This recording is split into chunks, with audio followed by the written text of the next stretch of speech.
I needed that money yesterday, my son demanded, handing me his wife's $300,000 debt like it was a simple utility bill. Don't disappoint me, Mom, he added. I just smiled, pouring more coffee while he checked messages on his phone. 6 hours later, my account was at zero.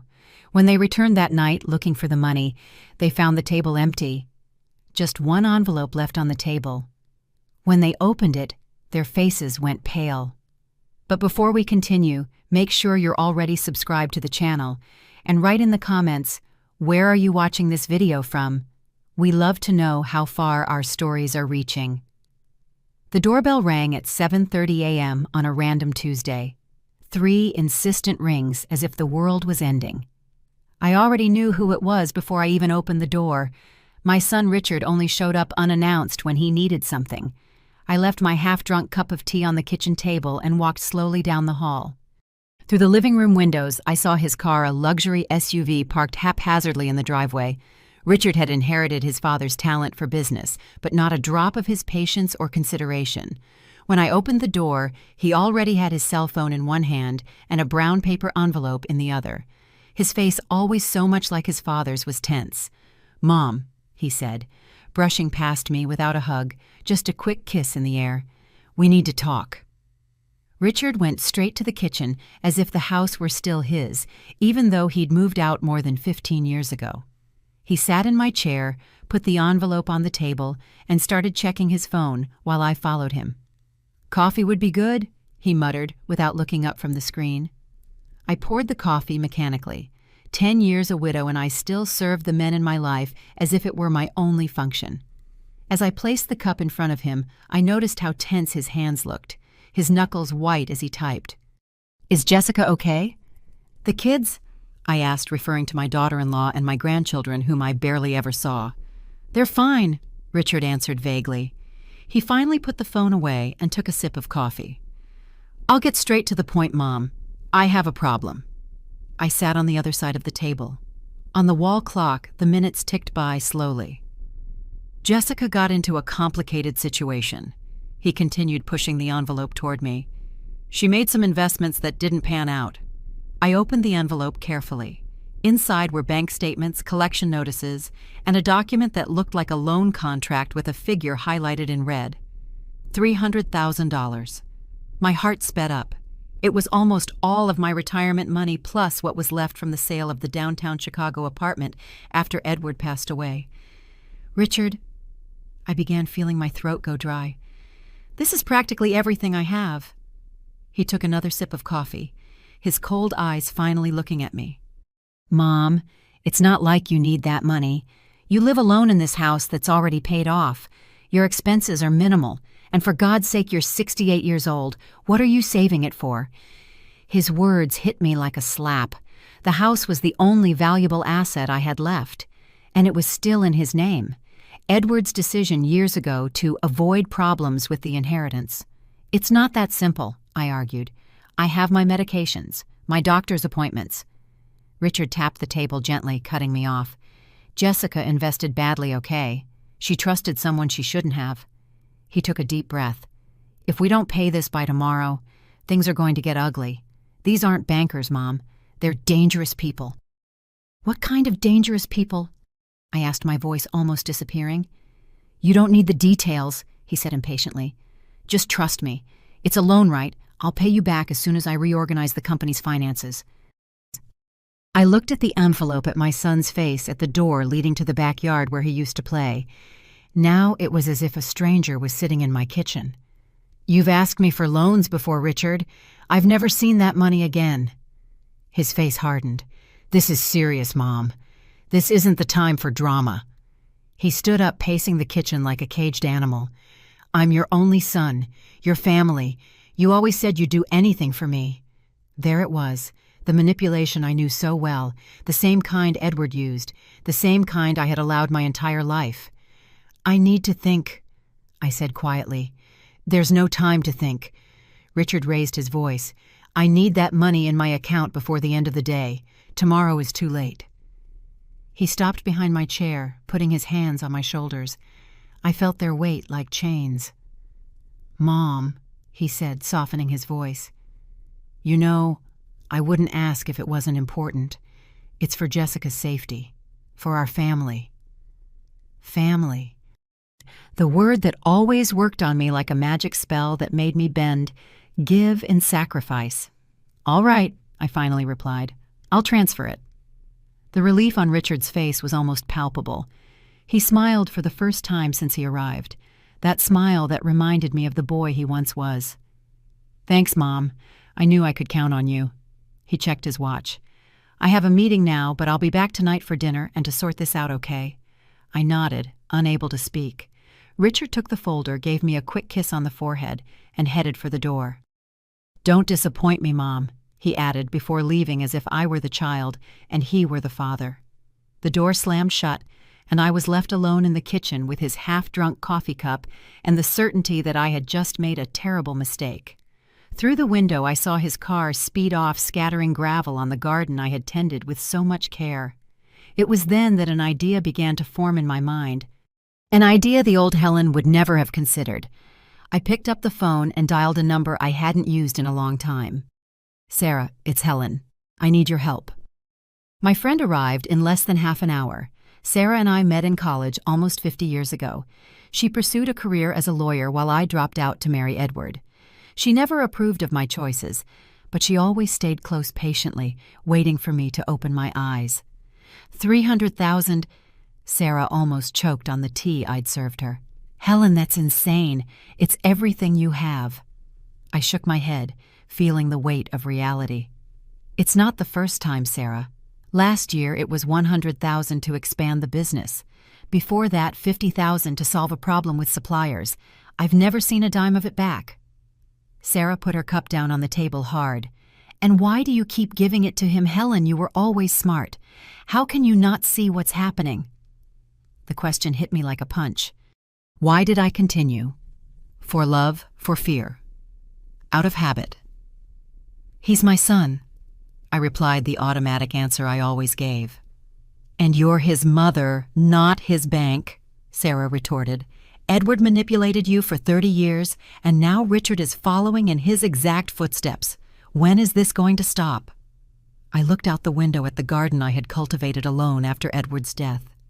The roses were finally blooming after years of trying to make them grow in soil that wasn't welcoming. Like me, they had persisted against all odds. Today, Sarah stared at me confused. What do you mean? I took a deep breath, feeling something break and reassemble inside me.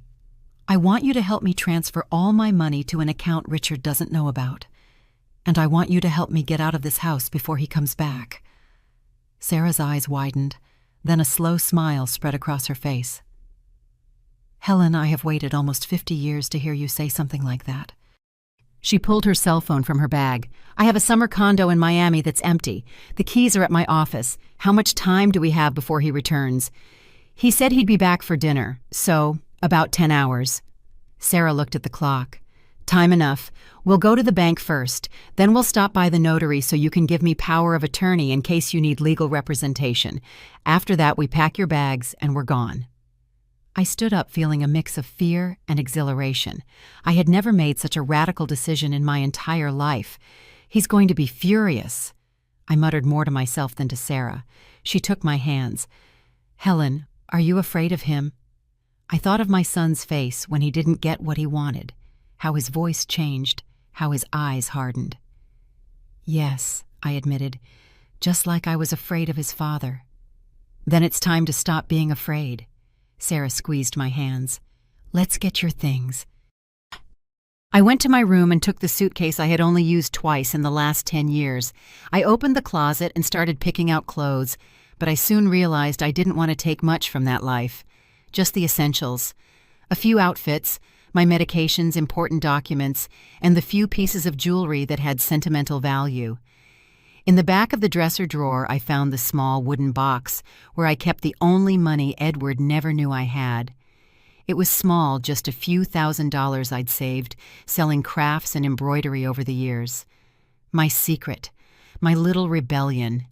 I picked up the picture frame with my mother's photo and hesitated at the photo of Richard as a child. After a moment, I decided to leave it behind. When I returned to the living room, Sarah was on the phone organizing everything. The flight to Miami is confirmed for 3 in the afternoon. We still have time to go to the bank and the notary.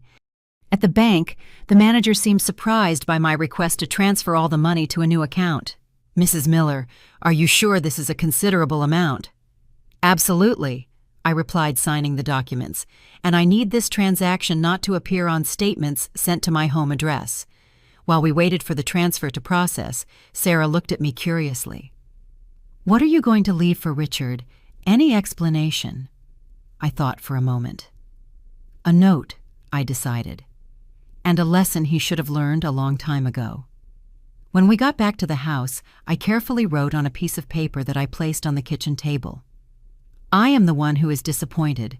Revenge is a dish best served cold." As I walked out the door with my suitcase, I looked at the house that had been my prison for so many years. In the garden, the roses swayed in the breeze, free and strong, just as I would be from that day on. In the taxi on the way to the airport, Sarah took my hand. "Are you okay?" I looked out the window, watching the city rush by, taking decades of submission with it. "No," I answered honestly, "but I will be."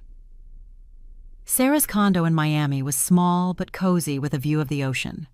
The first night sitting on the balcony listening to the waves, I turned on my cell phone, only to turn it off again when I saw 17 missed calls from Richard. I wasn't ready to face him. "He'll find you eventually," Sarah said, pouring me a glass of wine. "We need a long-term plan."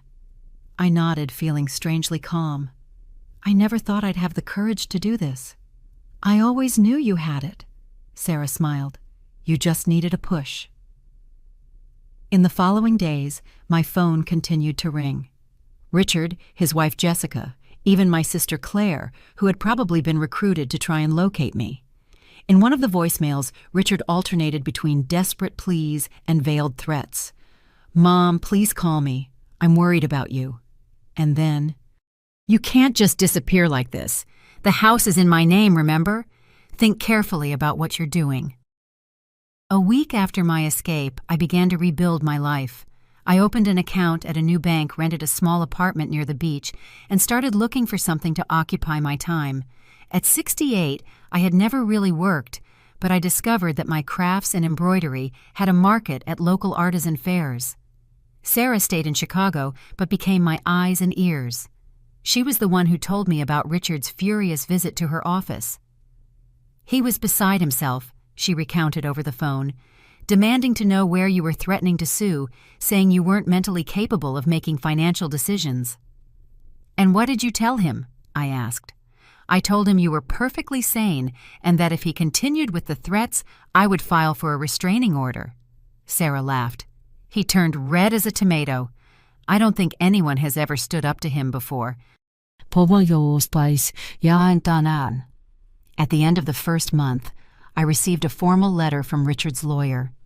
It demanded my immediate return, claiming concern for my mental health, and threatening legal action to declare me incompetent. In the same envelope, there was a handwritten note from Jessica, surprisingly humble. "Helen, please come back. Richard is out of control. The creditors are pressuring us. We need you." I forwarded the documents to Sarah, who handled the formal response attaching recent medical reports, proving my sanity, and a detailed statement of the loans Richard had extorted from me over the years. "They don't have a case," Sarah assured me. But Richard won't give up easily. He lost his personal bank, and that made him furious. In the second month, I received an unexpected visitor. My daughter-in-law Jessica showed up at my new apartment, pale and noticeably thinner. "How did you find me?" I asked, surprised to see her at my door. "We hired a detective," she admitted, looking ashamed. "Can I come in?" I hesitated, but eventually allowed it. Jessica looked around my small apartment with curiosity. "It's cozy," she commented, clearly surprised to see me living in such a modest space after the spacious house I left behind. "It's mine," I replied simply. "Tea." We sat on the small balcony, the sea visible in the distance. Jessica held the cup with trembling hands. "Things are bad, Helen," she said. "Richard is different. Aggressive. Losing control. How are my grandchildren? I asked, feeling a pang of guilt. Scared. They don't understand what's happening. Richard sold the car. We're trying to sell the beach condo, all to pay the debts. She paused. It wasn't just the $300,000, Helen. There's much more. I wasn't surprised. Edward always had another hidden debt, too. So you didn't come here to convince me to come back, I stated. You came to ask for more money. Jessica looked down. It's more complicated than that. The men we owe, they aren't patient. Richard told them you have the money. A chill ran down my spine. He used me as collateral. Jessica didn't answer, but her silence was confirmation enough.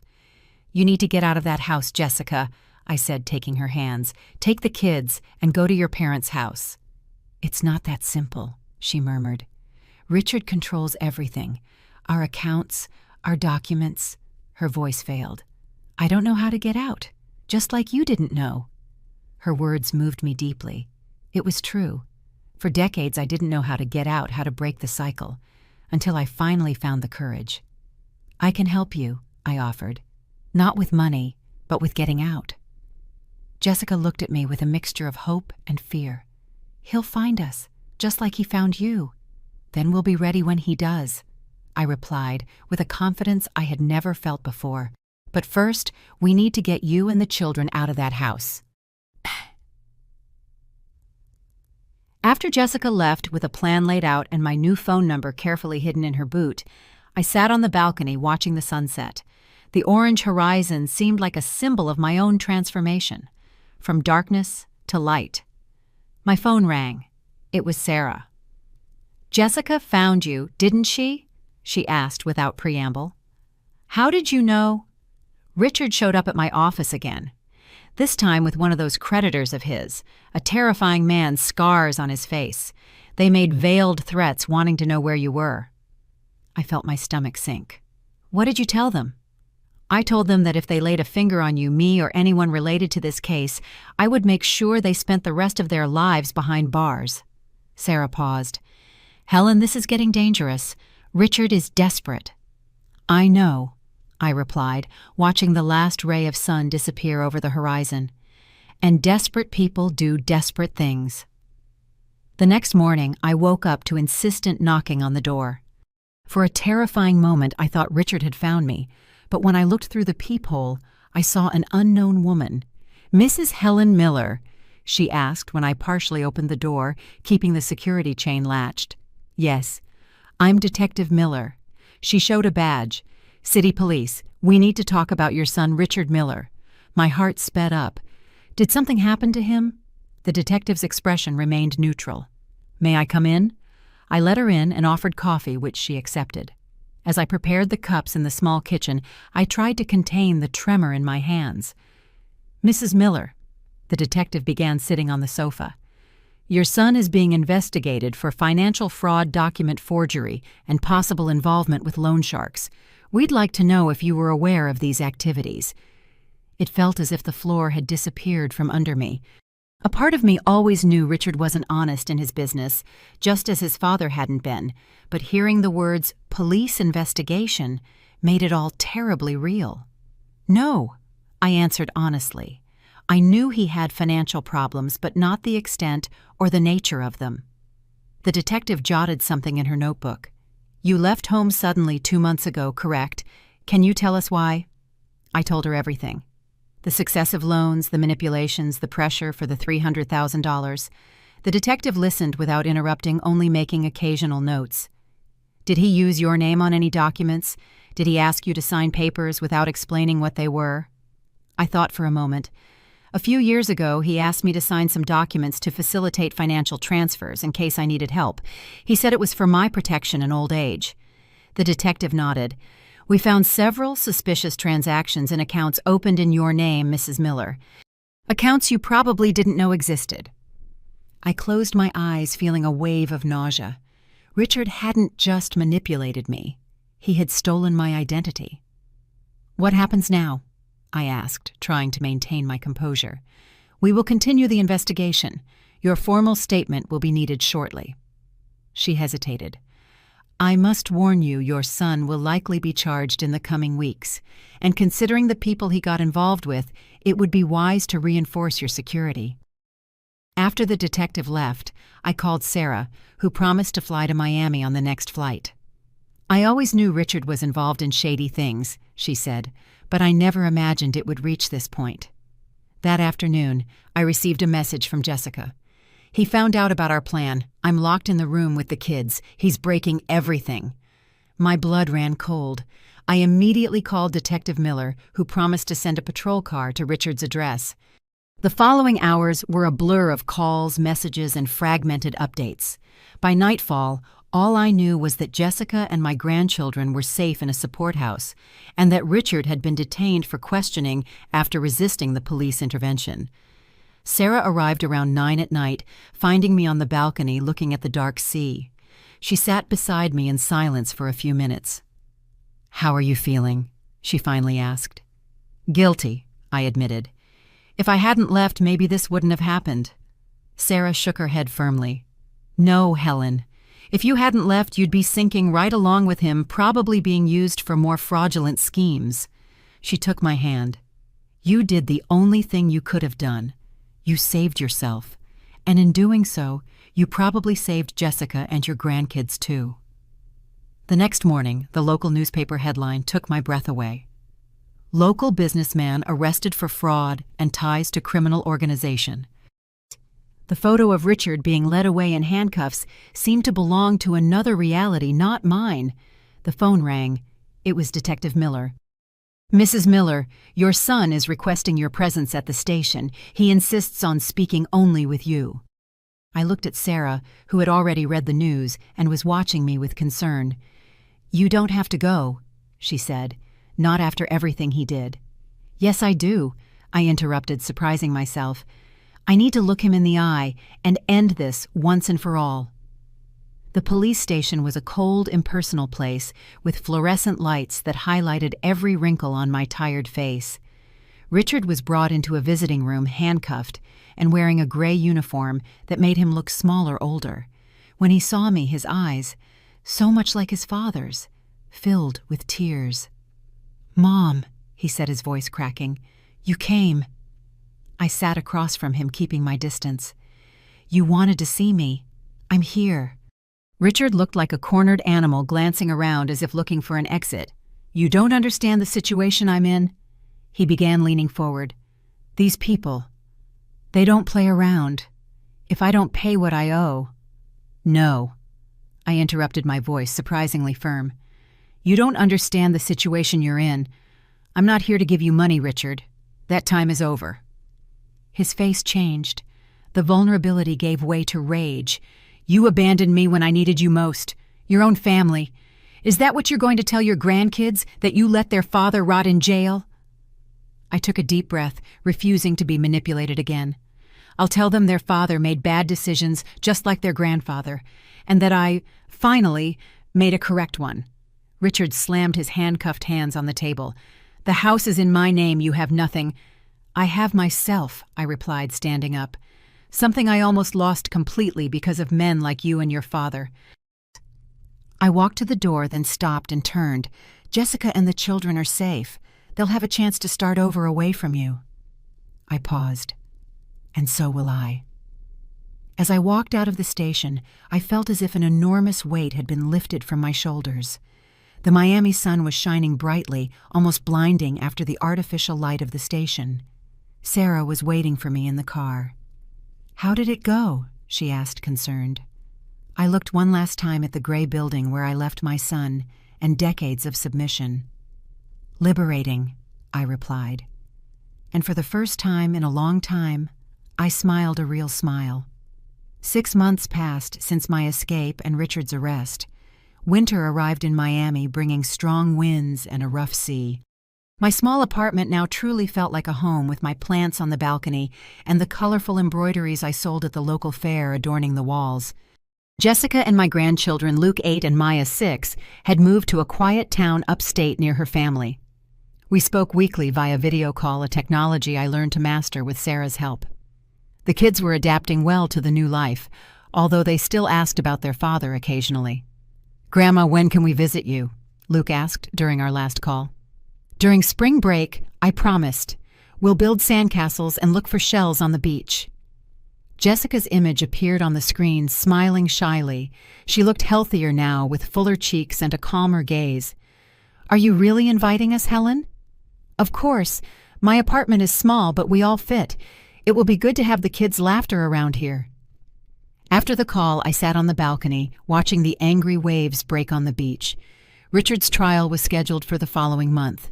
The charges were serious: fraud, forgery, use of false documents, association with a criminal organization. Sarah estimated a sentence of at least 10 years. I had agreed to testify, not for revenge, but for justice. For me, for Jessica, and for everyone else Richard had deceived over the years. The phone rang, pulling me from my thoughts. It was a number I didn't recognize. "Helen Miller," a male, unfamiliar voice. "Yes, who is this?" "This is Roger Mendez, your son's attorney." I felt a tightness in my chest.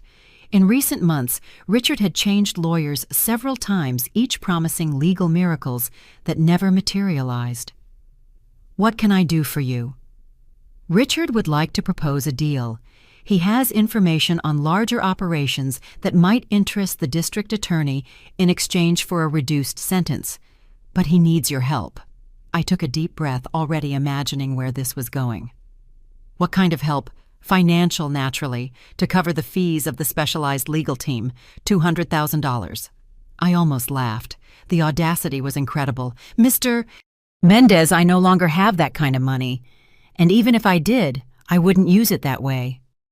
"Mrs. Miller," his tone hardened, "your son is facing more than 10 years in prison. As a mother—" "As a mother," I interrupted.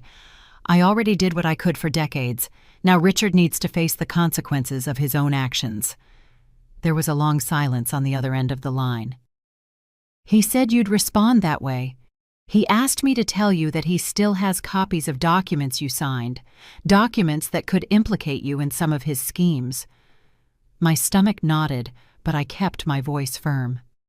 "Tell my son that blackmail is just one more crime to add to his list, and that I'm willing to face any accusation if it means finally breaking this cycle." I hung up the phone with trembling hands. I immediately called Sarah and told her about the conversation. "He's bluffing," she assured me. "Any document you might have signed, we've already clarified with the police that it was under manipulation. Besides, the investigation has already established his pattern of behavior." Even so, that night was difficult.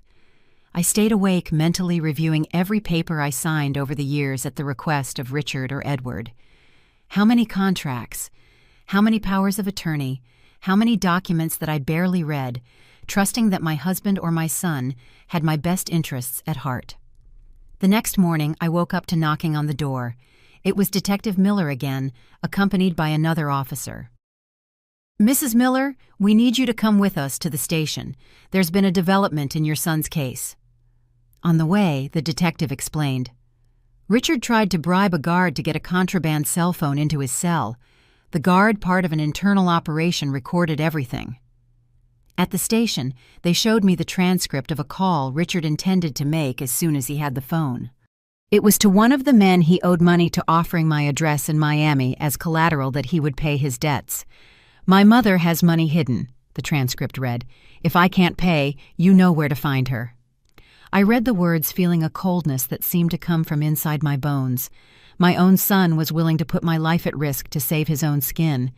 "Mrs. Miller," the detective spoke gently, "considering this new evidence, we are offering temporary police protection, and we strongly suggest you consider moving again." I returned home, escorted by an officer. Sarah was already there, having been informed by the detective. She hugged me as soon as I walked in. "I'm already looking for a new place for you, a gated community with security." I looked around my small apartment, at the plants I had cared for so lovingly, the colorful curtains I had sewn, the view of the sea that brought me peace every morning.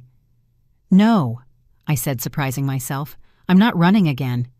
I'm not going to let Richard continue to control my life, even from behind bars." Sarah looked at me with a mix of concern and admiration. "Helen, these men are dangerous. I know, and I'm going to take all necessary precautions. But this is my home now, the first one I truly chose for myself. I'm not giving it up. In the following days, we installed a complete security system. Cameras, alarms, reinforced locks. The police increased patrols in the neighborhood, and 2 plainclothes officers took turns in a car parked across from the building. Jessica called me panicking after being informed of the situation. "Helen, come here. Stay with us, please." "I'm safe, dear," I assured her. "And I have a life here now. My craft fairs, my friends, my swimming classes for seniors." I laughed lightly. At 68, I'm finally discovering who I am when I'm not taking care of ungrateful men. A week later, when the initial panic had subsided, I received an official envelope. It was a summons to testify at Richard's trial scheduled for 2 weeks later. Sarah, who had stayed in Miami with me, reviewed the document. "Are you ready for this? Facing him in court won't be easy." I looked out the window at the sea that had become my confidant. "I'm ready." The courthouse was an imposing building in downtown Chicago. I returned to the city for the first time since my escape, feeling a strange disconnection from the streets that had been my home for decades. Sarah drove while I watched the urban landscape pass by the window. "Nervous?" she asked as we parked. "Oddly, no," I replied. "I feel like I'm closing a chapter. Finally." In the courtroom, I sat with Sarah in the front row. The prosecutor, a middle-aged woman with sharp eyes, came to greet us before the session began. "Mrs. Miller, your testimony will be crucial today. Richard is trying to paint himself as a victim of circumstances manipulated by more powerful partners." "He was always good at playing the victim," I commented. The side door opened and Richard entered, escorted by 2 guards.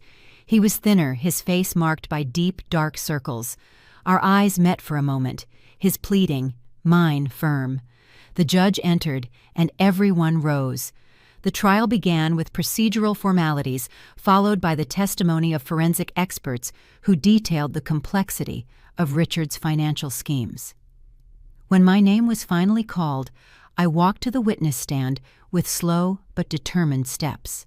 After the oath, the prosecutor began. "Mrs. Miller, can you tell us about your relationship with the defendant, your son?" I looked directly at Richard as I spoke. "I raised him mostly alone after my husband's death 10 years ago. Before that, we lived as an apparently normal family.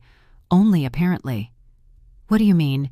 "My husband, Edward, Richard's father, was also manipulative and financially controlling. Richard learned from the best." The prosecutor nodded. "Can you detail how your son manipulated you financially?" I told them everything.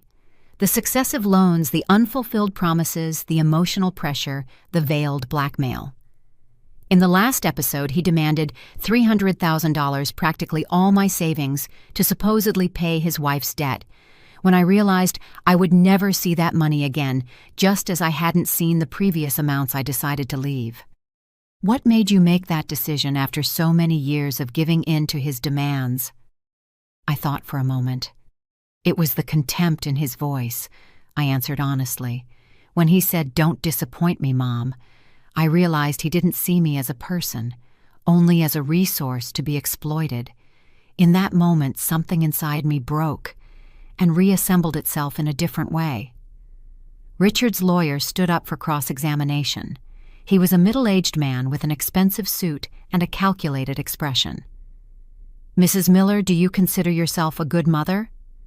The question took me by surprise. I saw the prosecutor start to object, but I raised my hand slightly. For decades, I believed being a good mother meant giving my son everything: money, time, self-esteem. Now I understand that being a good mother also means teaching responsibility and consequences. "You abandoned your son when he needed you most," the lawyer pressed. "No, sir. I stopped enabling destructive behavior. There's a big difference." "And what about the threats your son supposedly made against you? Doesn't it seem convenient that these allegations arise just when he's about to propose a deal with the DA's office?" I remained calm despite the insinuation. The recordings speak for themselves. And no, it doesn't seem convenient that my own son offered my address to criminals as collateral for his debts. It seems tragic." When I was finally dismissed, I returned to my seat feeling my legs tremble. Sarah squeezed my hand in silence. The trial continued with other testimonies. Richard's employees defrauded clients, even Jessica, who described years of lies and manipulation. The whole time I watched Richard become increasingly agitated, whispering furiously with his lawyer. At the end of the day, when the judge announced a recess until the next morning, Richard looked at me one last time before being led away. There was no longer any plea in his eyes, only a cold hatred that made me shiver. In the hotel that night, I couldn't sleep. Richard's expression haunted me. It was the same expression Edward had when he didn't get what he wanted, a mixture of rage and calculation, as if he were planning his next move. In the morning, we returned to the court to hear the closing arguments. The prosecutor presented a strong case detailing years of fraud and manipulation. Richard's lawyer tried to paint him as a struggling businessman who made mistakes, but not intentional crimes. When the judge retired to deliberate, Sarah and I went to grab coffee at a nearby cafe. I was distractedly stirring my coffee when I noticed a man sitting a few tables away watching us. When our eyes met, he quickly looked away. "Sarah," I whispered. "That man is watching us." She looked discreetly. "Must be a reporter. The case has gained some local media attention." But something about the man's posture, the way he avoided eye contact while clearly monitoring us, alarmed me. "Let's go back to the courthouse," I suggested.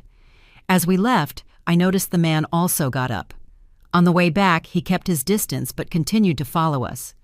At the courthouse, I mentioned the incident to one of the police officers who promised to be vigilant. The session resumed, with the judge returning to announce his decision. "In the case of the State versus Richard Edward Miller, this court finds you guilty on all charges." A wave of relief washed over me, immediately followed by a profound sadness. My son, the child I once held in my arms, was now officially a convicted criminal. The judge continued detailing the sentence. 12 years in prison with the possibility of parole after 4 years, in addition to fines and restitution to the victims. Richard remained impassive during the reading of the sentence. As the guards approached to take him away, he turned in my direction. "This isn't over," he said, loud enough for me to hear. "You're going to regret this." As we left the courthouse, I noticed the same man again watching from a distance. This time, I pointed him out directly to the officer accompanying us.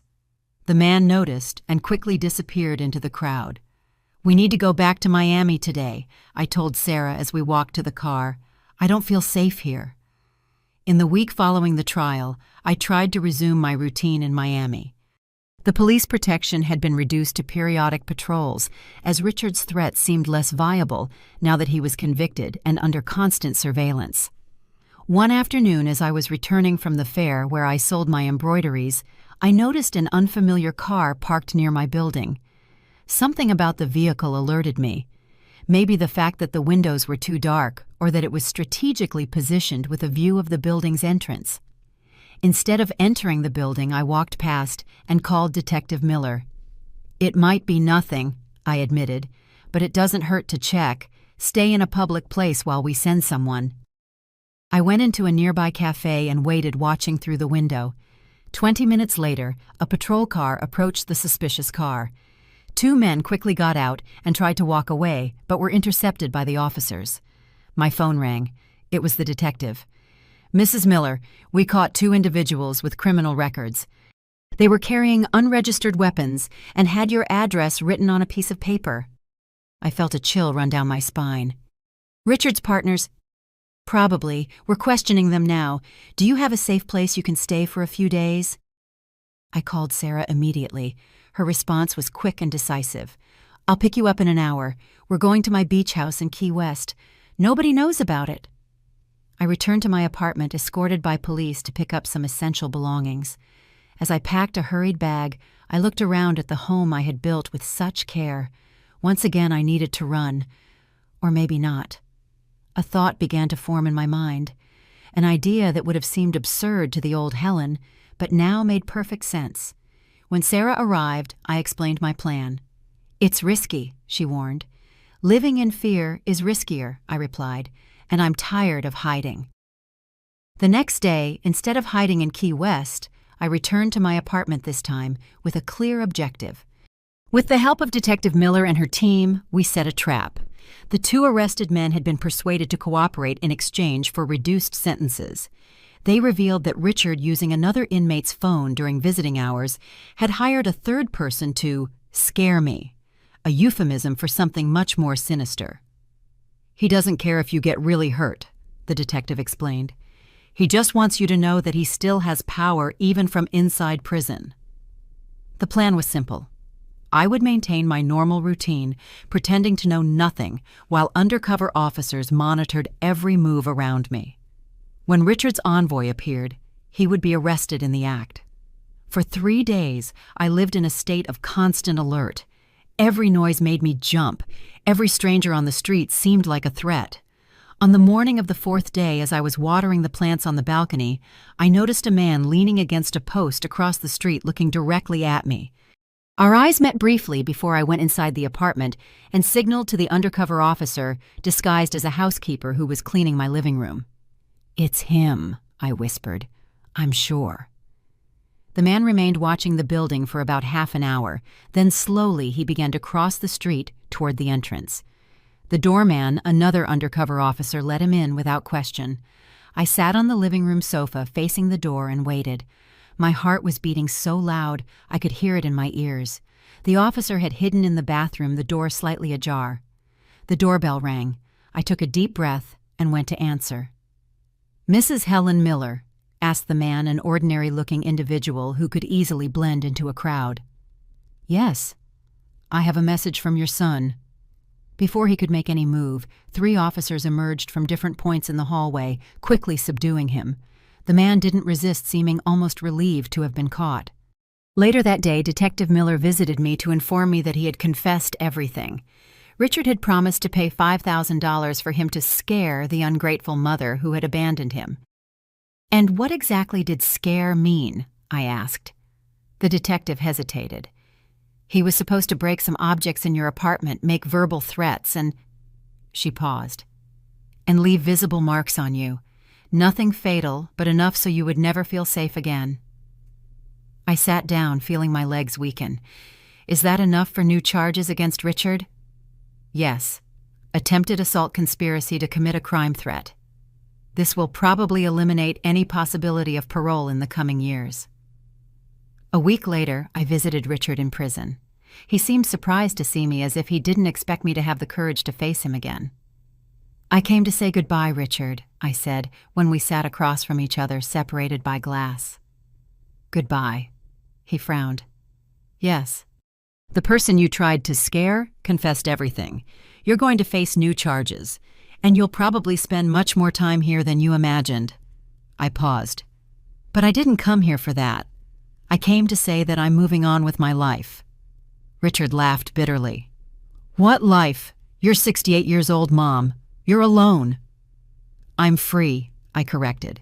"And I discovered that it's never too late to start over. You know, I always defined myself as Edward's wife or Richard's mother. Now I'm discovering who Helen is." He looked at me with a mixture of contempt and confusion. "And who is Helen?" I smiled genuinely. "A woman who finally learned to value herself. A woman who is no longer afraid." Richard hit the glass, frustrated. "You think it's over, but it's not. I'll get out one day. When that day comes, if it comes, I'll be prepared." I stood up. "Goodbye, Richard." As I walked out of the prison, I felt a lightness I hadn't experienced in decades. The sky was particularly blue that day. The air seemed sweeter. Sarah was waiting in the car. "How did it go?" "Liberating," I replied. "Truly liberating." A year passed since my escape. Autumn arrived in Miami, painting the trees red and orange. My small embroidery business had grown. Now I had 3 students, older women like me, who came every week to learn and mainly to talk. Jessica and the children had visited me twice. Luke and Maya filled my apartment with their laughter and energy, building sandcastles on the beach and collecting shells that now decorated my balcony. Jessica was working as a teacher in her new town, slowly rebuilding her confidence. Richard had been sentenced to 3 more years due to the intimidation attempt. News about him came occasionally through Detective Miller, who had become a friend. As far as we knew, he was quiet, perhaps finally accepting his situation. One Saturday afternoon, as I was returning from the craft fair, I found a woman waiting at the door of my building. She must have been in her 50s with graying hair and a face that seemed vaguely familiar. "Helen Miller?" she asked as I approached. "Yes. My name is Christine Adams." She hesitated. "I was married to Edward before you." I was speechless. Edward had mentioned a previous marriage, only vaguely saying the ex-wife was unbalanced and obsessed with money. Ironies that I could now appreciate. "Would you like to come in?" I finally offered.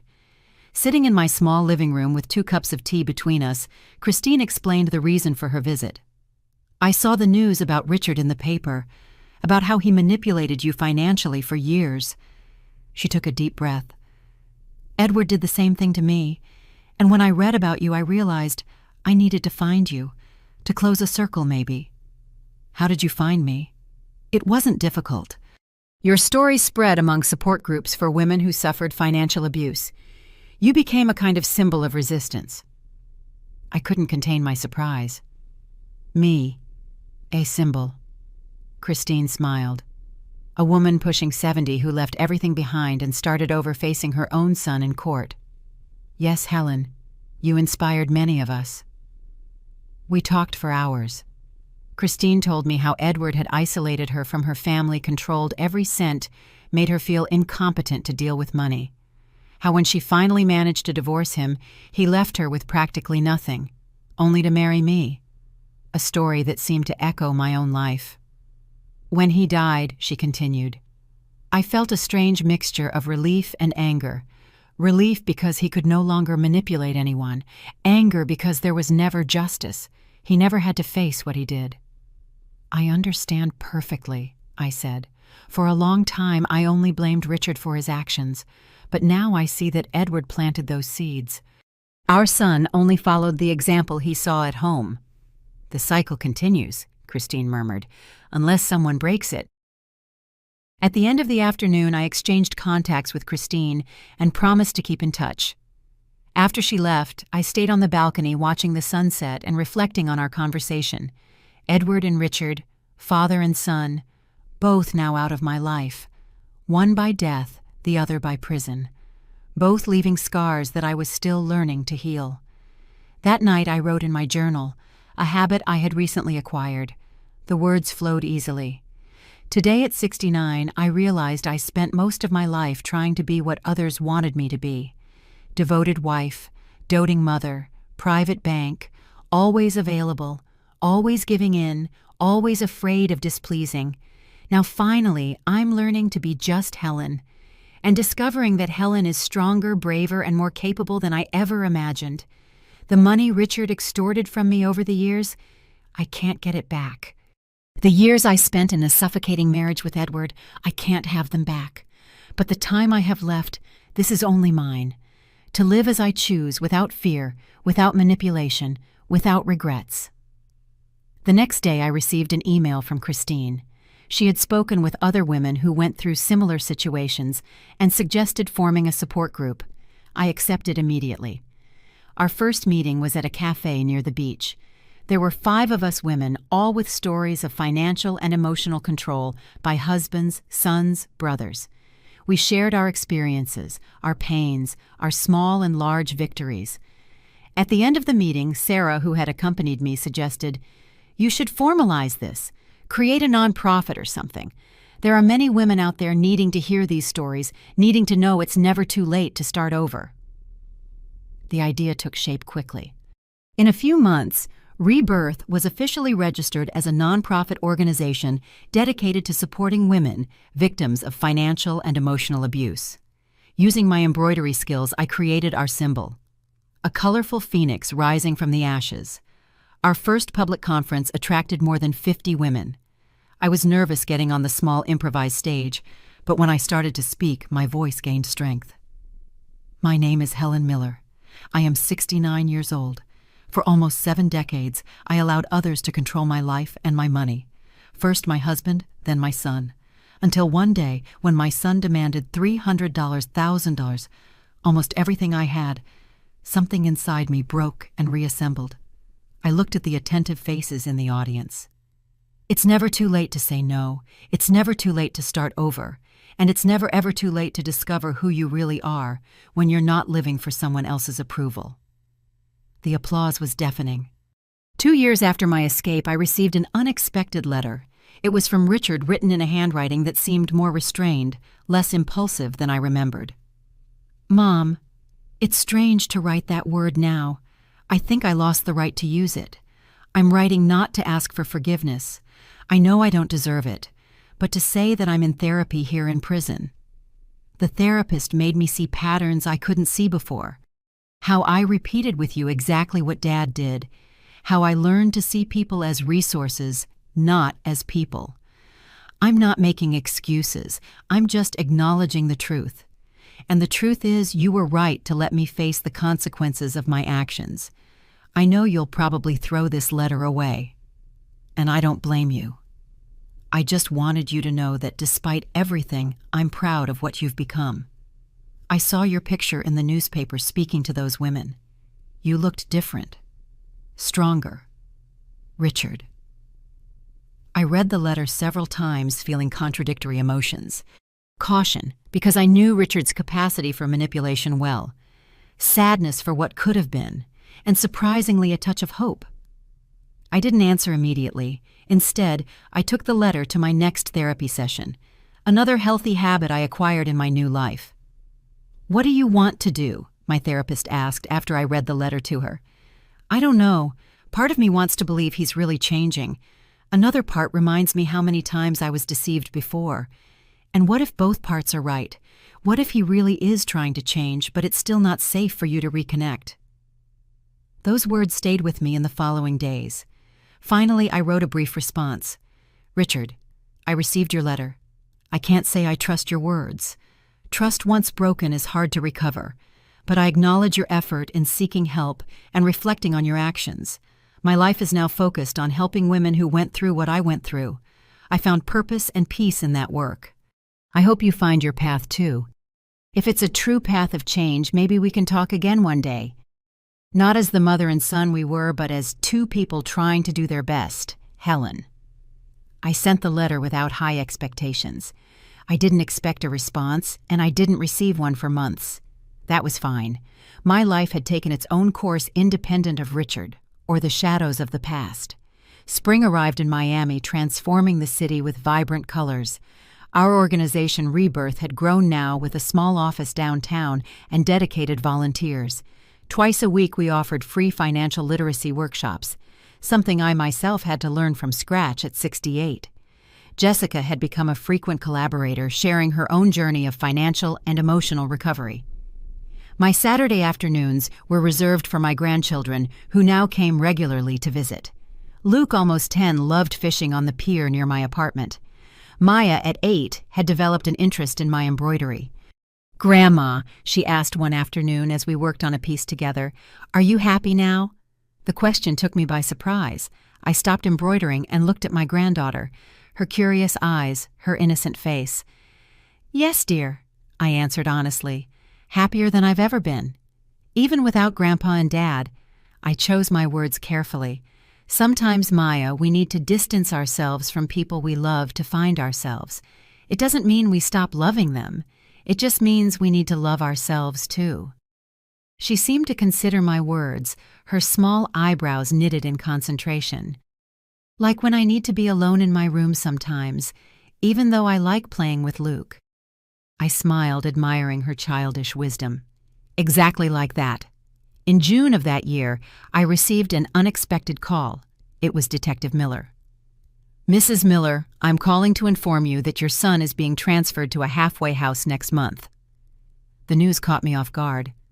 I thought with the additional charges, he has shown good behavior, completed rehabilitation programs, and his lawyers managed a sentence review. He'll still have severe restrictions, but he can work during the day. I thanked her for the information and hung up, feeling an uneasiness I hadn't experienced in a long time. Richard would be partially free. What would that mean for me, for Jessica, for the kids? I called Sarah immediately. Do you think I need to worry? I asked after relaying the news. Sarah, always practical, replied, We'll increase the security in your apartment just as a precaution. But honestly, Helen, I doubt he'll try anything. He'd have too much to lose. A week later, I received another letter from Richard. Different from the last one, this one was formal, almost distant. Helen, I'm being transferred to a halfway house next month. I wanted you to know from me, not from third parties. I'll be working on a reforestation project during the day and returning to the facility at night and on weekends. I have no intention of seeking you out or interfering in your life in any way. I learned my lessons the hard way. The therapist here says respecting boundaries is the first step to healthy relationships. I'm trying to practice that. I also wanted you to know that I've been corresponding with Jessica about the children. She agreed to let me write them letters under her supervision. Maybe one day I can see them again when she feels it's safe. Richard. The absence of the word mom at the beginning and end of the letter did not go unnoticed. He was truly trying to establish a new dynamic, respecting that our previous relationship was irrevocably broken. I shared the letter with Jessica on our next video call. She confirmed that she was indeed allowing Richard to write to the children. Their therapists think it's important not to completely demonize the father, she explained, and his letters have been different. He asks about their interests, doesn't try to manipulate, doesn't make empty promises. Do you think he's really changed? I asked. Jessica shrugged. Maybe. Or maybe he learned to be more subtle. That's why everything is supervised. She paused. Are you going to answer this letter? I reflected for a moment. I think so, just to establish that I'm aware of the situation and that my boundaries remain intact. My response was brief. Richard, thank you for informing me about your transfer. I wish you well in this new stage. I'm glad to know you're in supervised contact with your children. They deserve a present father if that father can be healthy and positive in their lives. As I said before, I found my path. I sincerely hope you find yours too. Helen. July arrived with intense heat. On a particularly muggy Wednesday, I received an unexpected call. Mrs. Helen, this is Sophia from the Penitentiary Rehabilitation Center. We have a situation with your son Richard. My heart sped up. Is he okay? Physically, yes, but there was an incident at the worksite today. He had an argument with another inmate and, well, he refused to retaliate when provoked. In fact, he walked away and sought out a supervisor. The problem is that marks him as a target for other inmates, and we're concerned for his safety. What does that have to do with me? I asked, confused. Richard requested a transfer to another project, ideally one where he can work alone or with direct supervision. We have an opening in an urban rehabilitation program restoring a public plaza near your neighborhood. But we need your approval, given the history between you. I was silent for a moment, processing the situation. Richard had chosen not to retaliate even when provoked, something the Richard I knew would never have done, and now he needed my help. Did he specifically ask to work near me? I asked cautiously. No, ma'am. In fact, when we mentioned the location, he hesitated and asked if there were other options. But this is the only project that meets his security needs right now. That surprised me. Richard was really trying to respect my space. What would be the distance between his worksite and my apartment? I asked. Approximately 15 blocks. He would not have permission to leave the project area, which would be monitored. I took a deep breath. Okay, I give my approval. After hanging up, I questioned my decision. Was I being naive again? Or finally exercising compassion without compromising my boundaries? I called Sarah and explained the situation. You did the right thing, she assured me. Keeping Richard safe while he tries to rehabilitate doesn't mean lowering your defenses. It just means you're human and have compassion. In the following week, Richard began his new job at the plaza. On purpose, I altered my route to the market to pass by, keeping my distance. I saw him from afar, planting young trees under the scorching sun. He was thinner, his posture less arrogant. For a moment, he seemed to sense my presence and looked in my direction, but I didn't approach. In August, I received another letter. Helen, I know you saw me at the plaza a few weeks ago. Thank you for not approaching, and thank you for approving my transfer to this project. The work has been therapeutic. There's something deeply satisfying about transforming an abandoned space into something beautiful and useful for the community. I'm not asking for forgiveness or reconciliation. I just wanted to express gratitude for this small act of kindness that I didn't deserve. Richard. The letter was different from the previous ones, more centered, less manipulative. I decided to respond with a symbolic gesture. The next day I left a small box at the community center that supervised the project. Inside were good quality gardening tools and a book on urban landscaping. No note, no expectations. Weeks passed without a response, and that was fine. I had learned that healthy relationships don't demand immediate or calculated reciprocity. In September, our organization, Rebirth, held a major event, a weekend workshop on financial independence for women. I would be the keynote speaker, sharing my journey from total dependence to financial autonomy. On the morning of the event, the hall was filled with nearly 100 women. I took the stage, feeling that familiar mix of nervousness and determination. "Good morning," I began. "My name is Helen Miller. At 70, I'm learning who I am when I'm not being defined by the men in my life." The audience laughed gently, many nodding in recognition. 3 years ago, my son showed up at my door demanding $300,000, almost everything I had. Like so many times before, he counted on my inability to say no. And as many of you know, these patterns don't start from nothing. They are cultivated over decades. In my case, it began with my husband controlling every cent, every decision, making me believe I was incapable of managing my own life. As I spoke, I noticed movement in the back of the hall. A tall, thin figure had entered discreetly and remained standing near the door. My heart sped up as I recognized Richard. For a moment, I lost my train of thought. The audience sensed my distraction, some turning to see what had distracted me. I took a deep breath and continued. The most difficult and most liberating moment of my life was when I finally said no. When I walked out the door with only a suitcase and the determination to no longer be an extension of someone else's bank account. I spoke for 30 more minutes, aware of Richard's silent presence in the back of the room. He didn't try to get closer. He just listened. When I finished, I received a standing ovation. Women approached to share their stories, ask for advice, say, "Thank you." Richard remained where he was, patiently waiting for the crowd to thin. Finally, when the room was almost empty, he approached slowly. He seemed uncertain, vulnerable in a way I had never seen before. "Hi," he said simply. "Hi," I replied. "Your speech was powerful and painful to hear." He paused. "Thank you for the gardening tools." We stood in an awkward silence, two people who were once so close now, practically strangers. "How did you know about the event?" I finally asked. "Jessica mentioned it in a letter. I asked for special permission to come, just to listen." I nodded, noticing how he respected boundaries, asking for permission instead of assuming rights. "Are you okay?" I asked, genuinely curious. "I'm different," he replied after a moment of reflection. "Learning to live with the consequences of my choices. Learning to exist without manipulating or controlling." He met my eyes. "It's harder than I imagined." "It usually is," I agreed. Richard looked at his watch. "I need to get back. I only have 2 hours of leave."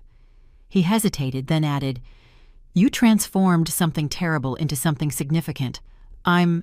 He searched for the right word. Proud isn't the right word. Impressed, inspired maybe. As he turned to leave, I heard myself say, "Richard." He stopped, turning back. "Would you like to get coffee sometime, in a public place, of course?" The surprise on his face was genuine. Yes, I'd like that very much." "I'm not promising reconciliation," I clarified.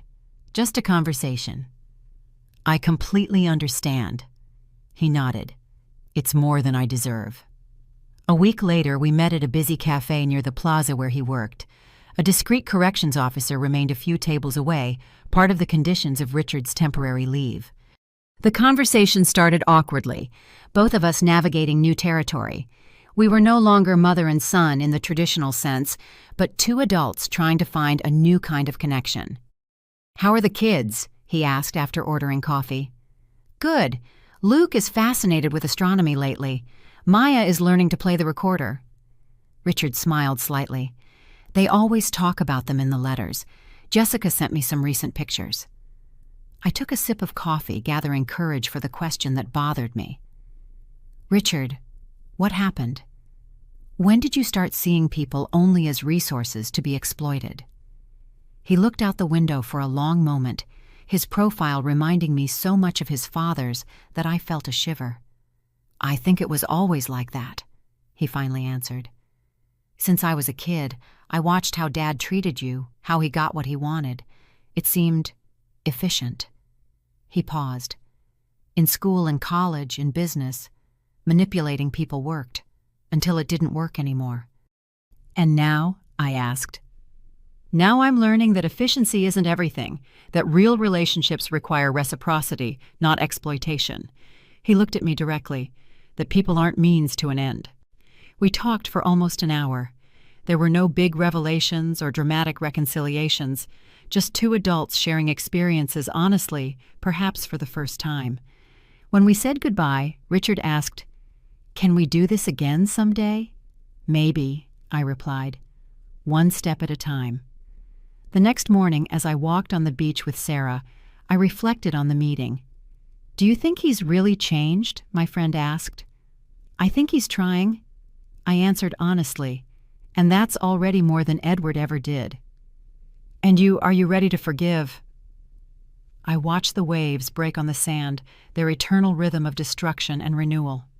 "Forgiveness isn't something you give all at once," I said finally. "It's a daily practice. I'm learning to forgive him and myself for allowing so much for so long." That afternoon, sitting on the balcony of my small apartment, I wrote in my journal, "Today at 70, I'm learning that life rarely offers perfect endings. There are no guarantees that Richard has really changed or that he will continue on this path. There's no certainty that I won't fall into old patterns in moments of weakness. But maybe life isn't about perfect endings. Maybe it's about starting over as many times as necessary, about breaking toxic cycles even when it seems impossible, about believing we can be more than our worst moments or our most painful mistakes." The money Richard demanded that morning 3 years ago was the price of my freedom. A high price, but infinitely less than the cost of remaining trapped in a life that wasn't truly mine. Today, I'm not financially rich. I live modestly. I earn enough selling my embroidery and from small savings, but I am immensely rich in other ways.